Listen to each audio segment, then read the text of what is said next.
नमस्कार दोस्तों, आपका शॉर्ट एंड स्टेनो सक्सेस में स्वागत है। आप हमारे चैनल पर नए आए हैं तो चैनल को लाइक, शेयर और सब्सक्राइब करना न भूलें। चलिए दोस्तों, बिना समय गंवाए डिस्कशन स्टार्ट करते हैं। 80 वाट पर मिनट 5 सेकंड बाद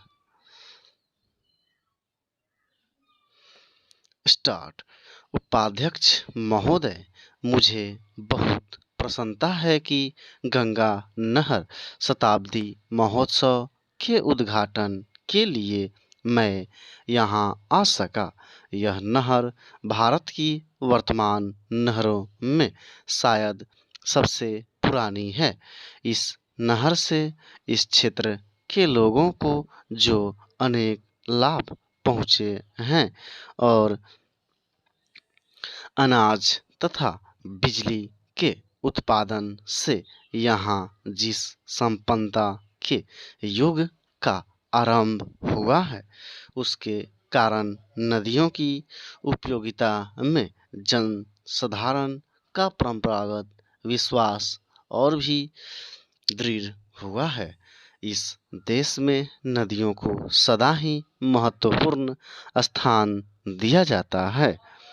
आज भी हम नदियों को सिंचाई का और इसके द्वारा धन धान्य की उत्पत्ति का सर्वोत्तम साधन मानते हैं और उन्हें यातायात का साधन भी समझते हैं।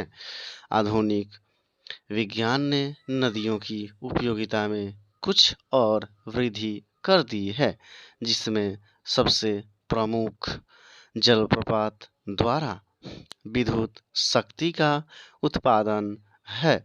हमारे देश में नदियों का जाल बिछा हुआ है।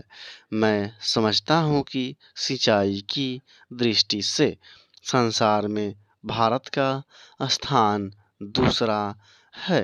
केवल एक देश ही हमसे आगे बढ़ा है। भारत की जनता के लिए यह बात महत्वपूर्ण है कि नहरों की इस श्रृंखला का श्री गणेश इस देश में गंगा की नहर से हुआ पुनीत पावन गंगा, जो एक प्रकार से हमारे प्राचीन साहित्य और पौराणिक विचारधारा का आधार रही है और जो आज भी भारतीय साहित्य तथा भारतीयों के सामाजिक और धार्मिक रीति रिवाजों पर छाई हुई है। हमारे इतिहास में एक विशेष स्थान रखती है।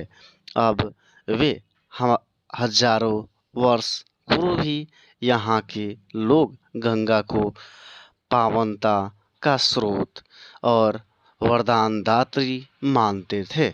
इसीलिए आज यदि वास्तव में भारत के सबसे बड़े राज्य के एक भाग ने अपनी संपन्नता गंगा की नहर से प्राप्त की है, तो हम यही कह सकते हैं कि पुरातन विचारधारा इतिहास के रूप में प्रकट हुई है। यह तथ्य चाहे एक संयोग मात्र ही हो, किंतु हम सबके लिए निश्चय ही इसका महत्व है। संभव है कुछ लोग सोचे कि 100 वर्ष पुरानी किसी घटना को इस प्रकार सामने लाकर उत्सव के रूप में मनाने का क्या अभिप्राय है। ऐसी शंका का आधार मानव स्वभाव से अनभिज्ञ और प्रेरणा के एक महत्वपूर्ण स्रोत को ग्रहण न करने की इच्छा ही हो सकता है। बीती बातों पर विवेकपूर्ण विचार का अपना ही महत्व है। इसके द्वारा ही क्रमागत उन्नति संभव है। इसीलिए अतीत की सफलताओं को भावी प्रगति की नींव माना जाता है। आप मुझसे सहमत होंगे कि गंगा नहर मानव कल्याण और वैज्ञानिक विकास दोनों की दृष्टियों से एक महान सफलता है। आज जबकि हम इस सफलता की शताब्दी मना रहे हैं, तो अनिवार्य रूप से इससे हमें स्फूर्ति और प्रेरणा मिलती है। इस अवसर पर हमें उन इंजीनियरों के प्रति भी आभार प्रकट करना चाहिए, जिनके परिश्रम और सतत प्रयास के कारण ही यह योजना फलीभूत हो सकी।